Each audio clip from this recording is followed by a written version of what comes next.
पाराद्यं स्वं श्रुतिशतशिरसिद्धमध्यापयन्ति स्वोच्छिष्टायां सृजनिगलितं या पदाकृत्य भुङ्क्ते गोदा तस्यै नम इदमिदं भूय एवास्तु भूयः।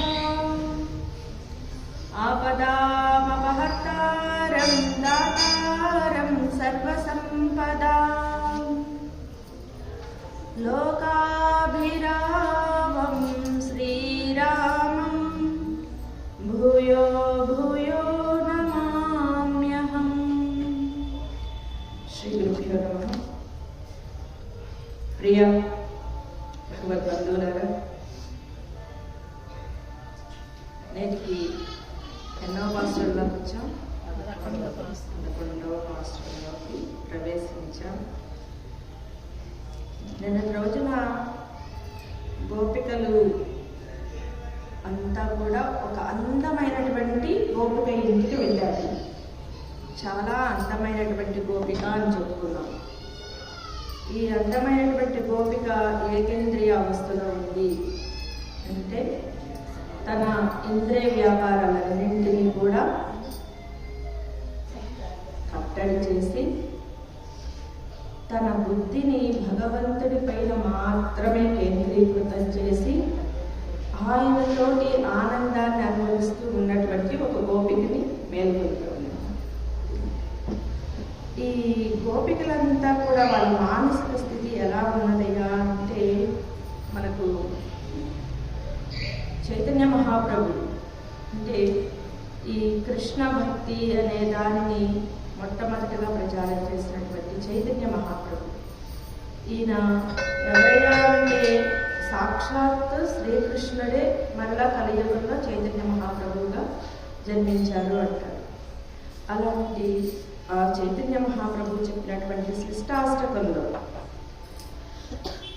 యుగాయితం నిమిషేన చక్షుషా ప్రాహుషాయితం శూన్యాయితం జగత్సర్వం గోవింద గుణహేనమి. ఈ గోపికలకి ఎలా ఉన్నదయ్యా అంటే ఒక్కొక్క నిమిషం 60 సెకండ్లు కదా, కానీ వీళ్ళకి నిమిషము అనేది ఒక యుగంలా అనిపిస్తూ ఉన్నది. నిమిషము అంటే చాలా కష్టంగా అనిపిస్తూ ఉన్నదట. ఎప్పుడు కృష్ణయ్య పక్కన లేనప్పుడు అదే ఒక యుగం కూడా ఒక్క నిమిషంలా అనిపిస్తుందట. ఎప్పుడు కృష్ణయ్య దగ్గర ఉన్నప్పుడు అంటే భగవంతుడి సన్నిధిలో ఉన్నంతసేపు సమయము అనేది చాలా స్వల్పంగా అనిపిస్తుంది. అదే భగవత్ సన్నిధిలో లేనప్పుడు సమయము అనేది చాలా కష్టంగా నడుస్తుంది. గోపికలు ఒక్క క్షణం కూడా కృష్ణయ్యని వీడి ఉండేవాళ్ళు కాదు. వాళ్ళకి పగలంతా కూడా చాలా కష్టంగా గడిచేదట. ఎందుకు అంటే ఇంట్లో వాళ్ళు కృష్ణయ్యని కలవనివ్వట్లేదు కాబట్టి. ఎప్పుడెప్పుడు చీకటి పడుతుందా, ఎప్పుడెప్పుడు అందరూ నిద్రపోతారా, అందరూ నిద్రపోయాక ఎప్పుడెప్పుడు కృష్ణయ్య యొక్క మురళీనాదం వినిపిస్తుందా, ఆ మురళీనాదంతో ఆయన ఒక్కొక్కరిని ఆ మురళి వాయించేటువంటి ఆ స్వరంలోనే ఒక్కొక్కరిని ఒక్కొక్క పేరుతో పిలిచేవారట. అందరి పేర్లని కూడా కృష్ణయ్య మురళీనాదంలోనే వినిపించేవారట. ఆ మురళీనాదం వినపడగానే వీళ్ళంతా కూడా గబగబా వెళ్ళిపోయేవారట. ఎందుకు అంటే ఎవరైన హే దేవ హే దయత హే జగదేక బంధో హే కృష్ణ హే చపల హే కరుణైక సింధో హే నాద హే రమణ హే నయనాభిరామ హా హా కదానుభవితాసి పదం దృశోర్మే.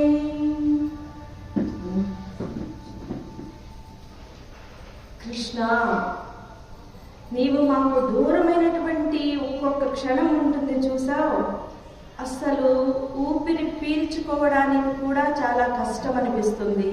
ఎందుకు అంటే మాకు ధారకము పోషకము కూడా నీవే. నిన్ను చూస్తేనే మాకు శ్వాసని తీసుకోవాలి అనిపిస్తుంది. నీ ఏదైతే ఉచ్ఛ్వాస నిశ్వాసలు ఉంటాయో వాటిని నువ్వు పీల్చి వదిలేటప్పుడు మాకు కూడా ఆ గాలిని తీసుకొని ఈ శ్వాసని సాగించాలి అనిపిస్తుంది. అందుకే ఎందుకు నువ్వు లేకుండా ఈ జగత్తు ఏది కూడా మనుగడ సాగించలేదు. ఎందుకో తెలుసునా? హే జగదేక బంధో అని పిలుస్తున్నారు. ప్రియా భగవద్ బంధువులాగా అనుకుంటున్నాం కదా. ఎందుకంటే ఈయన ఈ జగత్తంతటికీ కూడా బంధువట. హే జగదేక బంధు, నువ్వు ఈ జగత్తంతటికి బంధువు అని అర్థమైంది కదా, మరి మాకు ఎలా దూరంగా ఉండగలవు అని గోపికలు అడుగుతూ ఉన్నారు. నువ్వు బంధువువే అయినప్పుడు మేమంతా కూడా నీ కోసం ఎదురు చూస్తూ ఉంటామని, నువ్వు లేకుండా మేము జీవించలేము అని తెలిసినప్పుడు మరి ఎందుకు నువ్వు మా అందరికీ దూరంగా ఉండాలి అని చెప్పి ఆయన కనిపించినటువంటి ప్రతి క్షణం కూడా వాళ్ళు గొప్పదైనటువంటి విరహ వేదనను అనుభవిస్తూ ఉంటారట గోపికలందరూ కూడా.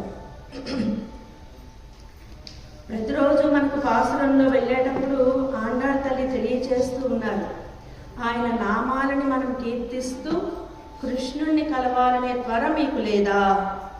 కృష్ణ నామాలని పలుకుతూ ఆయనను కలవడానికి వెళ్ళాలి కదా ఓ అమ్మాయిలు, ఎందుకు ఇలా నిద్రపోతున్నారు అని చెప్పి అడుగుతూ ఉంది అమ్మ. ఈరోజు నిద్రలేపేటువంటి గోపిక చాలా విశేషమైనటువంటి గోపిక. ఈమె నిన్నటి గోపిక ఏమనుకుంది? నోత్తొచ్చి వర్తం పొగిలిండ్ర అమ్మనాయ అనుకున్నాం, నోము నోచి ఫలితాన్ని అనుభవిస్తున్నావు అని చెప్పి నేను ఆక్షేపించాను. అంటే కృష్ణయ్య ఈమె పక్క ఇంటి ఆయన కాబట్టి ఈమె కృష్ణుడి దగ్గరికి వెళ్ళకుండానే కృష్ణుడే ఈమె దగ్గరికి వస్తున్నాడు అని చెప్పుకున్నాం నారాయణ తత్వాన్ని. కానీ ఈరోజు గోపిక అలా కూడా కాదు. ఈమె ఏంటయ్యా అంటే ఇంట్లో చెప్పుకునే ముందు ఒకసారి పాసురం అనుసంధానం చేసుకుందాం. కత్తక్కరవై గణంగల్ పలకరందు சத்தாத்திரளைய சென்று செருச்செய்யும் புத்தமொன்றில்லாத கோவலத்தம் பொற்கொடியே உத்தரவல்குல் புனமயிலே போதராய் சுத்தத்து தோழிமாரெல்லாரும் வந்து நின் முத்தம் புகுந்து முகில் வண்ணன் பேர் பாட சித்தாதே பேசாதே செல்வ பெண்டாட்டி నీ ఎత్తు కురంగం వరులేలో రెంబావాయి అని చెప్పి చెప్తున్నారు. చాలా విశేషమైనటువంటి గోపిక. ఒక్కొక్క విశేషమైనటువంటి గోపికని మనకి పరిచయం చేస్తూ మనం భగవంతుడి దగ్గరికి చేసేటువంటి ప్రయాణంలో మనందరం భగవంతుడిని చేరడానికి కదా ప్రయాణం చేస్తుంది. భగవంతుడిని చేరేటువంటి ఈ క్రమంలో మనం చేసేటువంటి ప్రయాణంలో మనం ఎలా జీవించాలి, భగవంతుడిని మనం ఎలా యాక్సెప్ట్ చేయాలి, ఆయన యొక్క నాయకత్వాన్ని మనం కంప్లీట్గా ఎలా అంగీకరించాలి అనేది తెలియజేస్తుందమ్మా. అలా మనం అంగీకరించాలి అంటే మనలో ఉండేటువంటి కొన్ని క్వాలిటీస్ని ఎలా వదిలేయాలి, కొన్ని వాటిని మనం ఎలా పెంపొందించుకోవాలి, ప్రతిరోజు అదే చెప్తున్నారు. మనం వదిలేయాల్సిన వాటిని వదిలేస్తూ వెళితే భగవంతుడు ఎల్లప్పుడూ కూడా చిన్నపిల్లాడిలాగా మన ఇళ్ళ చుట్టే ఆ గోపికల ఇళ్లలో ఎలా అయితే వెన్న కోసం తిరిగాడో అలా తిరుగుతూ ఉంటాడు. మన హృదయమే భగవంతుడి నివాసం. ఆ హృదయాన్ని మనం శుభ్రంగా ఉంచాము అనుకోండి, చక్కగా ఆ గోమయంతో అలికి పంచవల్లి రంగులతో ముగ్గులు పెట్టి చెప్పుకుంటాం కదా, లక్ష్మీ పూజ చేయాలి అంటే చక్కగా ఇంటి ముందు శుభ్రం చేయాలమ్మా. శుభ్రం చేసిన తర్వాత గోమయం తాలకాలి, పంచవల్లెలతో చక్కగా ముగ్గులు పెట్టాలి, ఆ తర్వాత కొత్త బియ్యం పోయాలి, దానిపైన చక్కటి వస్త్రం ఉంచాలి, ఆ వస్త్రం పైన కలశ ప్రతిష్ఠ చేయాలి, అప్పుడు ఆవాహనం చేయాలి అని చెప్పుకుంటాం కదా ప్రతి వ్రతానికి. మరి మన మనస్సే భగవంతుడి నివాసం అయినప్పుడు మన మనస్సును, మన హృదయంలో అనేక రకాలైనటువంటి కల్మషాలు అనేటువంటి ఈ చెత్తా చెదారం అంతా ఉంచేసామనుకోండి, ఈ చెత్తా చెదారంలో భగవంతుడు ఎలా కూర్చుంటాడు? వచ్చి కూర్చోలేడు కదా, ఆయన కొంచెం ఓసిడీ ప్రాబ్లం ఉంటుంది. మనకి ఇల్లు శుభ్రంగా లేకపోతే ఏమనిపిస్తుంది? గృహిణికి వెళ్ళగానే శుభ్రం చేసేయాలనిపిస్తుంది, ఎక్కడ వస్తువు అక్కడ పెట్టేయాలనిపిస్తుంది. మరి మన ఈ పిచ్చి పిచ్చి ఇళ్ళకి, ఈ పిచ్చి గుళ్ళ ఇళ్ళకి మనకు అలా అనిపించినప్పుడు, మనం ఉండలేననిపించినప్పుడు, చెత్తలో మనం ఉండలేము అనిపించినప్పుడు, భగవంతుడి నివాసం ఉండేటువంటి మన హృదయ స్థానం, ఆయన కోవెల ఎలా ఉండాలి? చాలా శుభ్రంగా ఉండాలి, తూమని మాడుతూ చుత్తంలాగా ఉండాలి. అలా ఉండాలి అని చెప్పి తెలియజేస్తూ ఇక్కడ గోపికలు ఆయనని ఒక్క క్షణం కూడా వదలలేకుండా ఉన్నారు అని చెప్తున్నారు. అలా మన మనస్సును కూడా మనం శుభ్రం చేసుకుంటే మన మనస్సు కూడా అలానే తహతహలాడుతుంది. భగవంతుడికై ఎప్పుడెప్పుడు ఆయనకి సేవ చేద్దాం, ఎప్పుడెప్పుడు ఆయన్ని చూసుకుంటాము, ఎప్పుడెప్పుడు ఆ నామాన్ని మనం కీర్తించుదాము అని చెప్పేటువంటి త్వర మనకి కూడా వస్తుంది. అంటే పోగా పోగా మనలో ఆ తల్లి చెప్పేటువంటివి మనం పాటిస్తూ వెళితే. ఈరోజు కత్తుక్కరవై కడంగల్ పలకరంది, ఇంతసేపు ఎందుకు ఆగారంటే పాస్టర్ చెప్తున్నారా? విశేషించి మన ఈ సమూహంలో ఒక ఇద్దరు చక్కటి గోపికలు వస్తున్నారు. ఈరోజు ఒక గోపిక రాల, సమయం అవ్వలేదండి. ఇద్దరు గోపికలు వస్తున్నారు. వాళ్ళ గురించి చెప్తున్నాం అన్నమాట. ఇక్కడ కత్తుక్కరవై కణంగల్ పలకరందు సెత్తా తిరడలే చెండు సెరు చెయ్యం.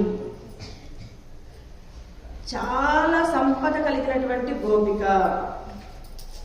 లేగదూడలు చాలా ఉన్నాయి. ఆ లేగదూడలకి పాలిచ్చేటువంటి ఆవులు కూడా లేగదూడల్లానే ఉన్నాయి. దూడలు చిన్నగా ఉండడం సహజం, అవునా? దూడలకి పాలిచ్చేవి ఎలా ఉంటాయండి? గోవులు అవుతాయి, పెద్దవిగా ఉంటాయి. కానీ ఇక్కడ దూడలకు పాలిచ్చేటువంటి గోవులు కూడా దూడల్లానే ఉన్నాయట. పొంగునూరు ఆవులంటారా? కాదు, మామూలు ఆవులే. అప్పటికి పొంగునూరు ఆవులు రాలేదు, మామూలు ఆవులే. కానీ ఇవి కూడా దూడల్లానే ఉన్నాయి అని అంటే ఇక్కడ అవి ప్రతిరోజు కూడా కృష్ణ స్పర్శని అనుభవిస్తున్నాయి. కృష్ణుడి యొక్క ఆ మురళి గానాన్ని వింటూ పచ్చకు మేస్తున్నాయి. కృష్ణుడు తీసుకువెళితే అడవికి వెళ్తున్నాయి. ఆ కృష్ణుడు అందించినటువంటి మేతను తింటున్నాయి. అంటే నిరంతరం కూడా భగవత్ సంశ్లేషణము అనేది వాటికి జరుగుతూ ఉంది. ఇక్కడ ఉన్నటువంటి గోవులకు కానివ్వండి, గోపాలులకు కానివ్వండి, నిరంతరం కూడా ఆ కృష్ణ స్పర్శ అనేది జరుగుతుంది. ఈ కృష్ణ స్పర్శ ఏదైతే అనుభవిస్తున్నాయో వాటికి ముసలితనం లేదు. ఇప్పుడు మన ఇక్కడ కొంతమంది ఉన్నారు, ఉన్న వాళ్ళలో చక్కగా కూర్చోవడానికి కూడా వయసు సహకరించకపోయినా కూడా వచ్చి కూర్చొని అరగంట చెప్పని, గంట చెప్పని చక్కగా మౌనంగా ఒక ఇద్దరు గోపికలు వింటున్నారు అని చెప్పుకున్నాం. గోపికలు అంటే ఎంతసేపు చేరుకు కలుపుకున్న మీరే అనుకోకండి. గోపికలు అంటే ఇక్కడ భగవంతుడి దర్శనానికి వచ్చే ప్రతి ఒక్క జీవి గోపికే. భగవద్ అనుభవాన్ని నిత్యం అనుభవిస్తూ, భగవత్ సంశ్లేషణాన్ని నిత్యం కోరుకుంటూ, ఆ భగవన్ నామాన్ని చేస్తూ, భగవత్ కథలు వినాలి, భగవత్ కథా కాలక్షేపం చేయాలి, ఆ భగవంతుడి సాన్నిధ్యంలో ఉండాలి అని ఆశించేటువంటి ఏ జీవి అయినా కూడా ఇక్కడ లేకతోడే. వయసుతో సంబంధం లేదు. వాళ్ళ 60 ఏళ్ళ వాళ్ళ, 70 ఏళ్ళ వాళ్ళ, 80 ఏళ్ళ వాళ్ళ అనేది సంబంధమే లేదు. సంబంధం వల్ల ఎవరితోటయ్యా? భగవంతుడితో నీకు ఉన్నటువంటి సంబంధం. భగవత్ సంబంధం కలిగినటువంటి వాళ్ళంతా కూడా ఇక్కడ లేకదోడలి ముక్త పురుషులు అంటారు వాళ్ళు. ఈ ముక్త పురుషులు ఏంటయ్యా అంటే ఎప్పుడు కూడా 25 సంవత్సరాల వారిలా ఉంటారు. చూడండి, 25 సంవత్సరాల వాళ్ళైనా కూడా ఈ చలికి తట్టుకోలేక ఇంట్లో కూర్చొని తలుపులన్నీ వేసేసుకుని టీవీ చూస్తూ ఉంటారు. మరి ఈ వయసులో కూడా భగవంతుడి ఆలయానికి వచ్చే కథలు వినాలి అనిపించేటువంటి ఇక్కడ వెంకయ్య గారు కానివ్వండి, దశరథ రామయ్య గారు కానివ్వండి, వాళ్ళ వయసుని కూడా వాళ్ళు లెక్కలు చేసుకోకుండా, ఆరోగ్య పరిస్థితులు కూడా పట్టించుకోకుండా ఈ చలిలో వచ్చి వింటున్నారు అంటే వాళ్ళ వయసులో ఉన్నట్లు మనం కదా. భగవంతుడి పట్ల అనురక్తి ఉన్నటువంటి, ఆ భగవత్ కథలు, భగవత్ సేవ చేయాలనేటువంటి ఆసక్తి ఉన్న ప్రతి ఒక్క జీవి కూడా యుక్త వయసులో ఉన్నటువంటి 25 సంవత్సరాల ముక్త పురుషులు అని చెప్తున్నారు ఇక్కడ అమ్మ. అలాంటి ముక్త పురుషులో ఉన్నటువంటి వంశంలో జన్మించిందట ఈ అమ్మాయి. கத்துக்கரவை கடங்கள் పలకరందు సెత్తాతిరడలే సెండు సెరుచెయ్యం. గొప్పదైనటువంటి ఆవుల సంపద. ఎంత గొప్పదైనటువంటి ఆవుల సంపద ఉందండి. మీ ఇంట్లో ఎన్ని ఆవులు ఉన్నాయండి అంటే మనం ఎన్ని చెప్తాం? 1 ఉందో, 2 ఉందో, 10 ఉన్నాయో, 100 ఉన్నాయో అని చెప్తాం. కానీ లెక్కలేనన్ని గోవులు ఉన్నాయండి ఇక్కడ. అసలు లెక్క పెట్టడానికి వీలు కానటువంటి గోవుల మందను కలిగినటువంటి, అంత సంపద కలిగినటువంటి సెల్విచ్చిరు మీర్కాళ్ సీర్మల్కు మాయపాడి సెల్విచ్చిరు మీర్కాళని మొదలై చెప్పుకున్నాం. వీళ్ళంతా గొప్ప సంపద కలిగినటువంటి అమ్మాయి. వీళ్ళకి లెక్క లేనటువంటి ఆవులు ఉన్నాయి. ఒక్క ఆవు పాలు పితకాలి అంటే మనకి కొంచెం పర్లేదు. ఒక 20 లీటర్ల పాలు ఇస్తుంది ఆవు. అలాంటివి మన ఇంట్లో 4 ఉన్నాయి. పాలు పితకగలవా?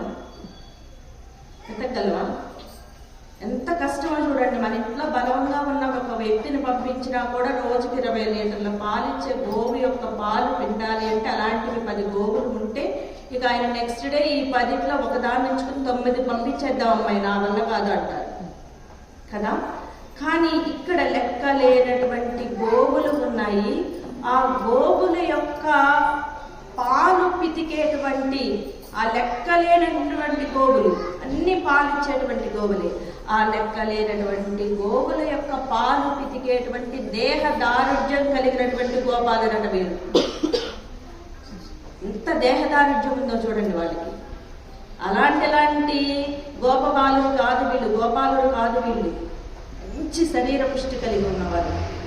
ఎంతటి బలాన్ని, ఎంతటి వస్తువునైనా కూడా బలంగా, ఎంత బలంగా ఉన్నా కూడా దాన్ని లేపగలిగినటువంటి వారు. ఆ లెక్క లేనటువంటి లేఖదూడలలోగా ఉన్నటువంటి ఆ గోవులకు పాలు ఉతికేటువంటి గోపాలుడు ఉన్నటువంటి వంశంలో జన్మించినటువంటి ఓ అమ్మాయి,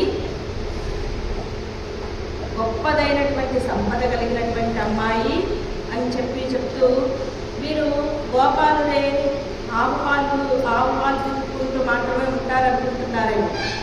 ఈ గోపాలకి ఆవు పాలు తీయడం తప్ప, పాలు పెట్టడం తప్ప ఇంకా వేరేదేం తెలియదు అనుకుంటున్నారేమో. వీళ్ళు ఎలాంటి వాళ్ళయ్యా అంటే సెత్తార్ తిరడలే సెండు సెరుచెయ్యం. ఎవరైనా సరే శత్రువులు వస్తారు అంటే వారిని ఎదిరించేటువంటి శక్తి కలిగినటువంటి వాళ్ళు. ఎందుకుంటదండి? ఇప్పుడు లెక్కలేనటువంటి ఆవులకు పాలు పితుకుతున్నారు అంటే వారికి ఎంత మంచి దేహదారుఢ్యం ఉంటుంటుంది. అలాంటప్పుడు శత్రువులను ఎవరినైనా కూడా అవలీలుగా ఎదిరించేయగలరు. ఎవరు ఈ శత్రువులు అంటే భక్తులకి శత్రువులు ఎవరుంటారండి? భగవంతుని ద్వేషించే వాళ్ళే శత్రువులు.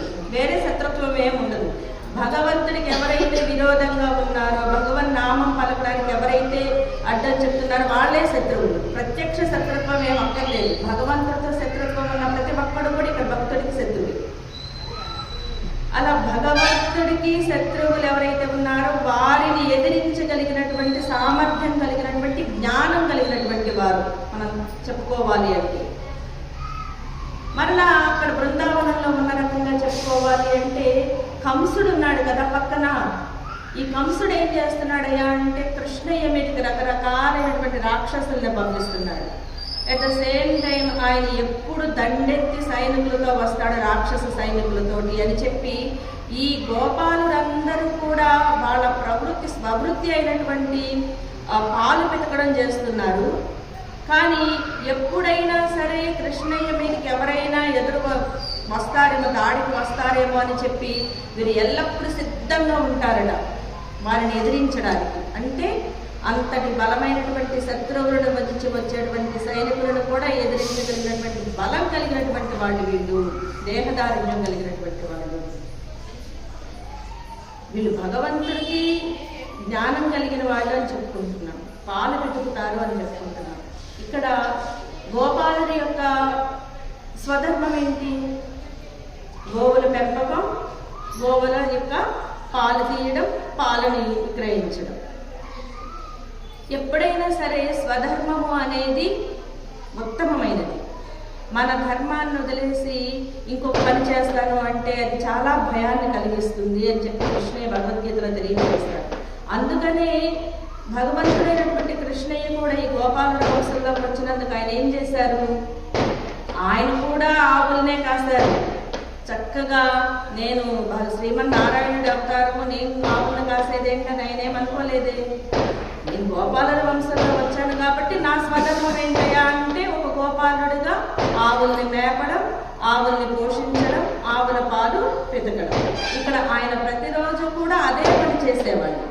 యద్యదాచరతి శ్రేష్ఠ తత్తదేవేతరో జనా స్వయం ప్రమాణం కృతే లోకాస్తదను వర్తది అని.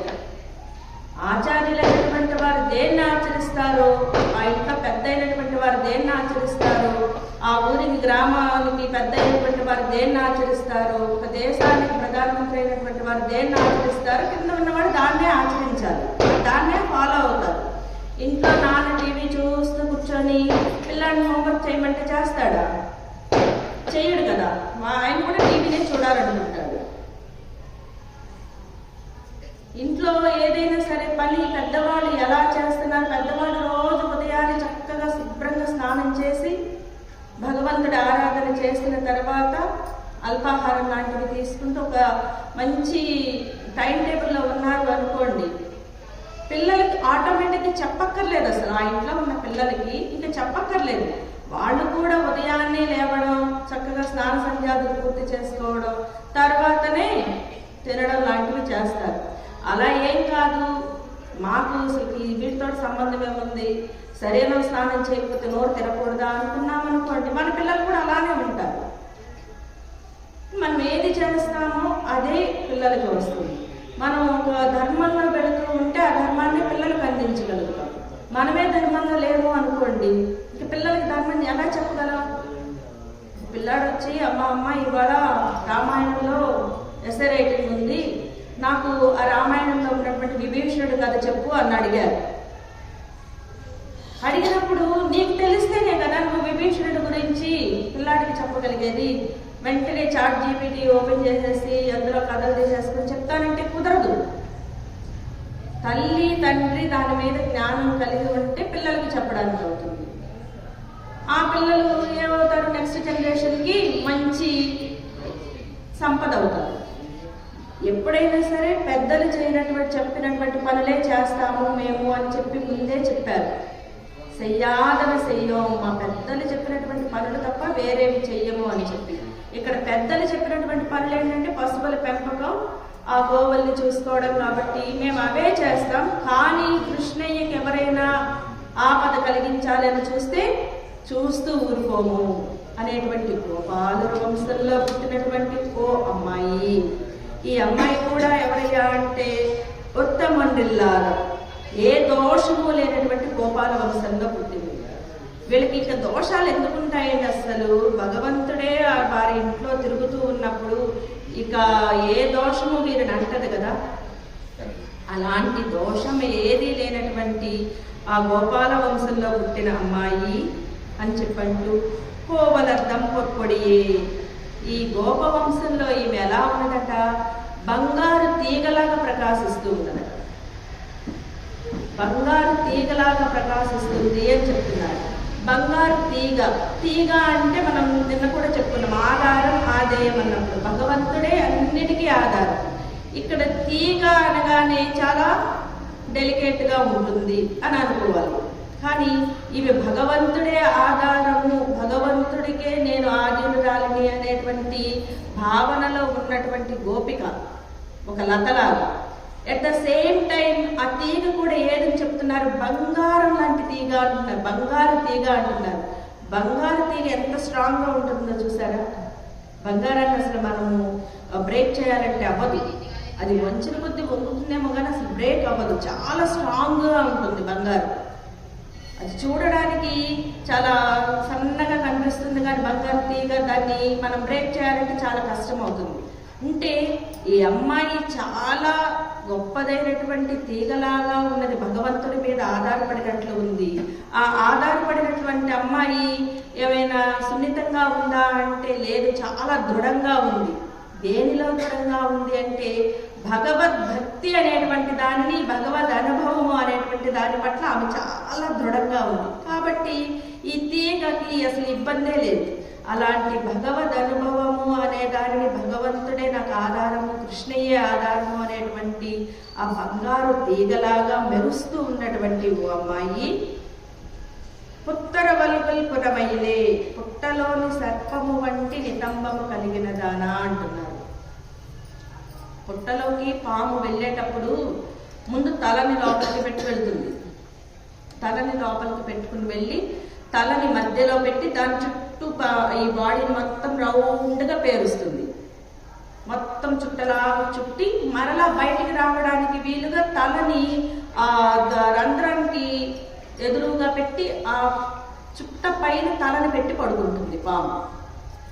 అలా పడుకున్నటువంటి పాము చుట్టూ చాలా విశాలంగా ఉంటుంది. అలాంటి నితంబము కలిగిన దానా అని అంటుంది. నితంబము అంటే కటిస్థానం. ఇక్కడ స్త్రీ కటిస్థానాన్ని ఎప్పటికప్పుడు కీర్తిస్తూ ఉంటారు. అమ్మవారి యొక్క సహస్రనామాలు కానీ అష్టోత్తరం కానీ చేసేటప్పుడు విశాల జగనాయ నమః అంటారు. పీన శుశ్రోణ్యై నమః, విశాల జగనాయ నమః అంటే ఈ కటిస్థానము అనేది ఆడవారికి ఉన్నతంగా ఉండాలి అని చెప్పి.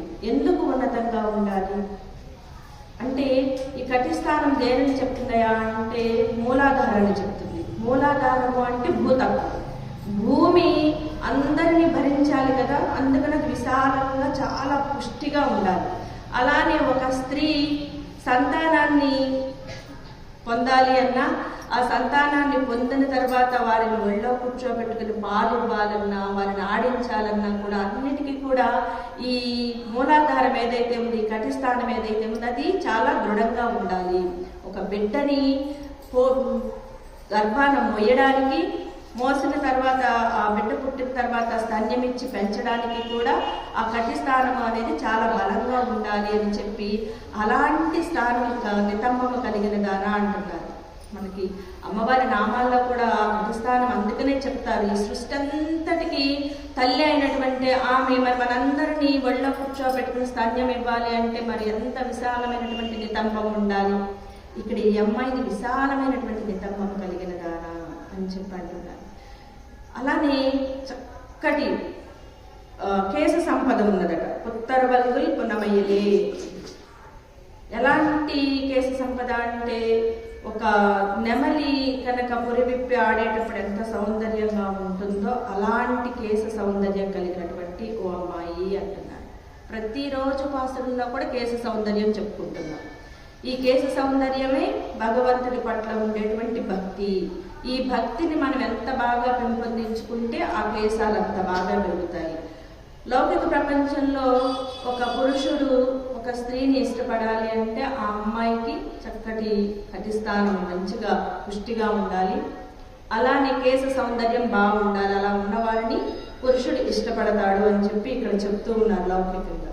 అదే మనం భగవత్ పరంగా వెళ్ళేసరికి భగవంతుడిని యోగ ఇక్కడ కటిస్థానం ఈ మూలాధార చక్రం గురించి చెప్పేటప్పుడు ఈ అమ్మాయి ఏ అవస్థలో ఉందయా అంటే ధ్యానం చేసేవాళ్ళు ఉంటారు కదా, ఈ యోగాభ్యాసం చేసేటువంటి వాళ్ళు, ఆ అమ్మాయి అండి. ఈ అమ్మాయి ఇన్ని మాటల్లో యోగ విద్యని బాగా అభ్యసించినటువంటి అమ్మాయి, యోగ విద్యలో బాగా నిష్ణాతురాలు.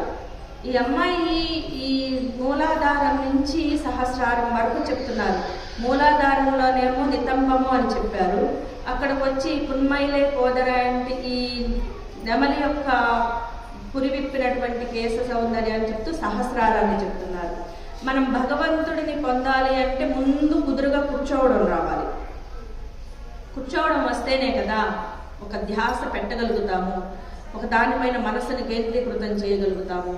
అలా కాకుండా పరిగెడుతూ చేస్తాను, నిద్రపోతూ చేస్తాను అంటే ఇవన్నీ పిచ్చి ధ్యానాలు అవుతాయి. కొంత నిద్రపోతూ చేసే ధ్యానాలు కూడా చెప్తున్నారు. మంచం పైన పడుకుని మీరు ఇయర్ ఫోన్స్ పెట్టుకొని ఆ ధ్యానం చేయొచ్చు, ధ్యానం చేయొచ్చు అని చెప్పి అవన్నీ ఎలా ధ్యానాలు అవుతాయి? మనకు భగవంతుడు భగవద్గీతలో తెలియజేశారు. మీరు ధ్యానం చేయాలి అంటే మరీ ఎత్తైనటువంటిది కాదు, మరీ నీచమైనటువంటిది కాదు. అలాంటి ఆసనం వేసుకోవాలి. దానిపైన ఈ కుశలతో చేసినటువంటి దర్భలతో చేసినటువంటి ఆసనాన్ని వేసుకోవాలి.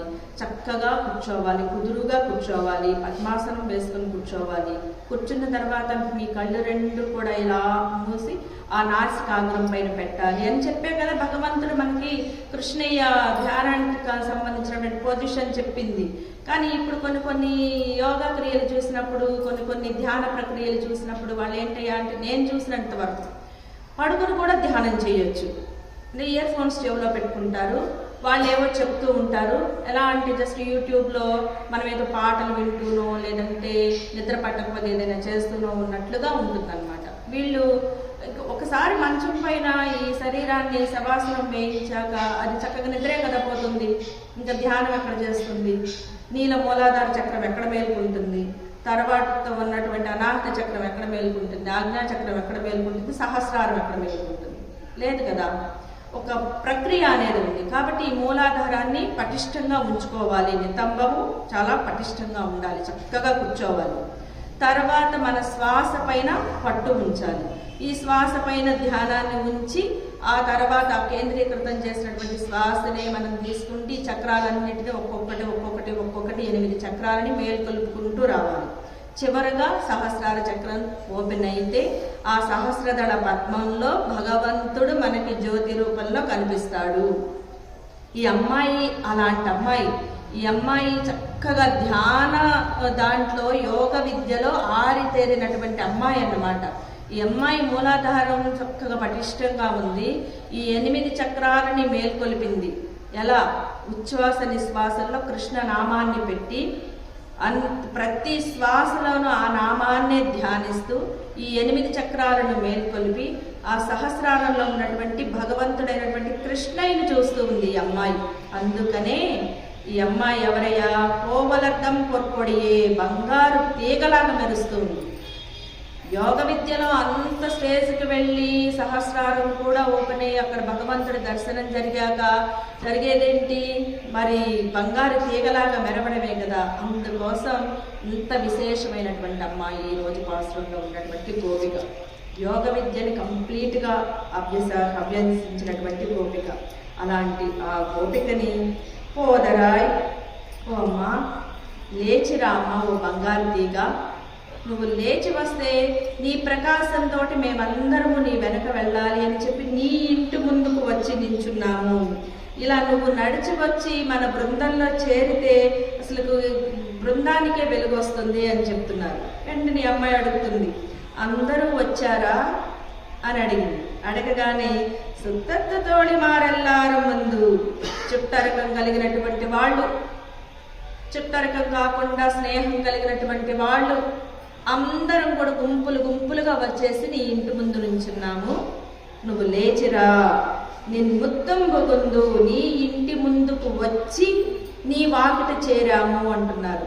మనము ఆచార్యుల దగ్గరికి వెళ్ళి మన వినయాన్ని ప్రకటించి మనందరం కూడా వారు లేచి రాకముందే ఆ గుమ్మం ముందు నుంచి వారి కోసం ఎదురు చూడాలి అని చెప్పి ఇక్కడ అమ్మ చెప్తున్నారనమాట. అంతేకాని క్లాస్కి టీచర్ వచ్చాక ఒక్కొక్కళ్ళు లోపలికి వస్తే అది కాదు విద్య. ఆచార్యులు రాకముందే ఆయన ఇంటి ముందు చేరి మనము ప్రార్థన చేసి ఆ ప్రార్థనతో ఆయన లేచి వచ్చిన తర్వాత మనం దర్శనం చేసుకోవాలి అని చెప్పి ఇక్కడ భగవంతుడి ఆలయానికి కూడా మనం వచ్చేటప్పుడు ఆయన ఆలయానికి ఆయన తలుపులు తీస్తారేమో, త్వరగా మనం వెళ్ళిపోవాలి అనేటువంటి త్వరలో అందరూ వచ్చి గుమ్మం ముందు కూర్చొని ఎదురు చూస్తూ ఉండాలి. ఇక్కడ అమ్మ నీ ఇంటికి వచ్చి నీ వాకిట చేరాము. అందరూ కూడా నీ సంబంధీకులం కదా, నీ చుట్టాలవి, స్నేహితులవి, నీతో సంబంధం కలిగినటువంటి వాళ్ళం కాబట్టి నీ ఇంటికి వచ్చి నుంచున్నాము. ఓ అమ్మాయి, కావాలంటే బయటకు వచ్చి చూడు. మరి ఏం చేయాలి నేను వచ్చి? ప్రతి ఒక్కళ్ళు అదే అడుగుతున్నారు, ఏం చేయాలి అని అడుగుతున్నారు. ముగిల్ బండర్ పేరు పాడా. ఓ అమ్మాయి, ఆ మేఘశ్యాముడిని, నీల మేఘశ్యాముడైనటువంటి కృష్ణయ్య ఉన్నాడు కదా, ఆయన పేరుని కీర్తించుదాము. వస్తే మనందరం కలిసి ఆయన నామాన్ని కీర్తించుదాము. ఈయన ఎలాంటి వాడయ్యా అంటే నీలమేఘంలా ఉంటాడట. ఈయన ఒక్కొక్కసారి ఆ మురళి ఊదుతూ అలా ఉన్నప్పుడు చెట్టు కింద నుంచొని చక్కగా ఇలా కాలు పైన ఒక కాలు వేసుకొని మురళి ఊదుతూ తన్మయత్వంలో ఆయన అలా ఉండిపోయాడు. ప్రకృతి అంతా పరవశించి పులకరించిపోతున్నప్పుడు ఈయన కూడా ఆ ప్రకృతితో పాటుగా పులకరిస్తూ ఈ పురుషోత్తముడు కూడా అలా ఉన్నటువంటి సందర్భంలో ఈ శరీరం చక్కగా మెరుస్తూ ఉన్నదట, నీలి మేఘల్లా మెరుస్తూ ఉన్నదట. ఈ ఆవులన్నీ ఉన్నాయి చూశారు, అరే ఇక్కడ ఏదో పెద్ద సరస్సు ఉంది, ఈ నీలమైనటువంటి సరస్సులో నీళ్లు తాగాలి అని చెప్పి ఆయన శరీరాన్ని నాకుతూ వాటి చక్కగా నాలుగుతోటి స్పృశిస్తూ అవి ఆనందాన్ని అనుభవిస్తూ ఉంటాయి.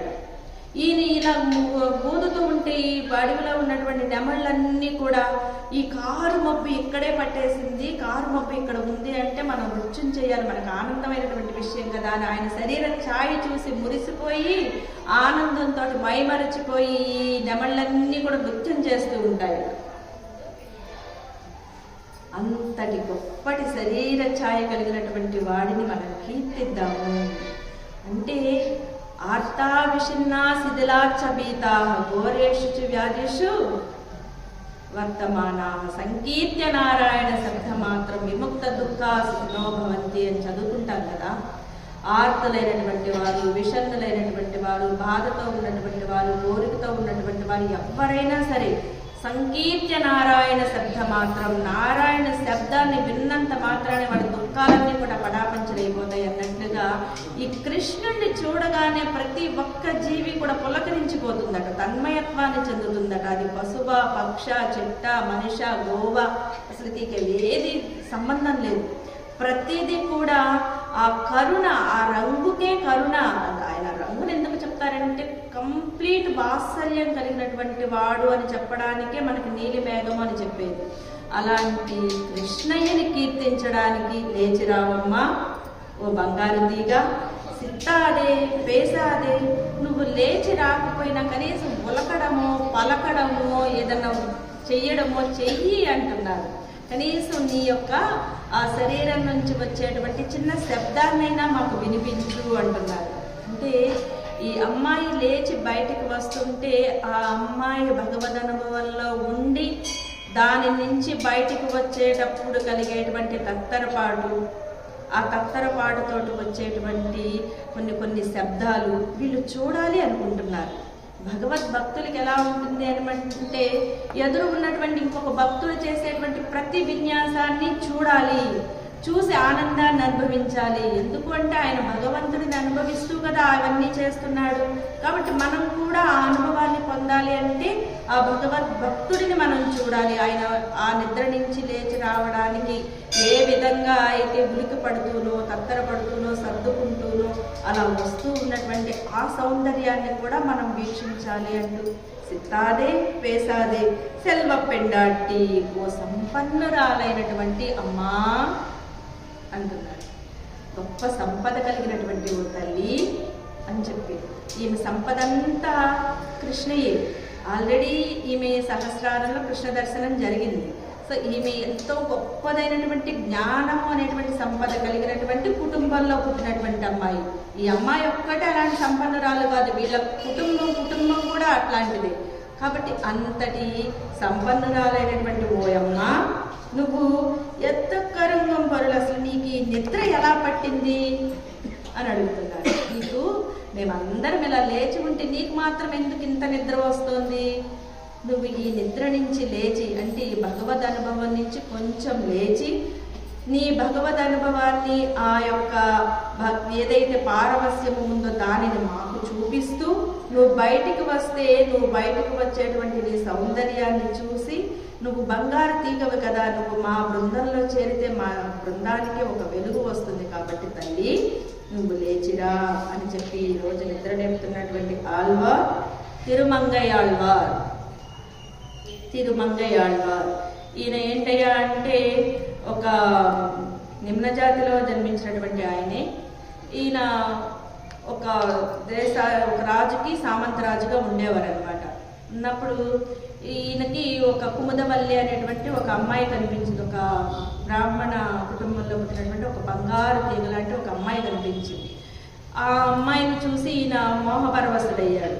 అయిన తర్వాత వాళ్ళ నాన్నగారిని అడిగాడు, నాకు ఆ అమ్మాయిని ఇచ్చి పెళ్లి చేయమని.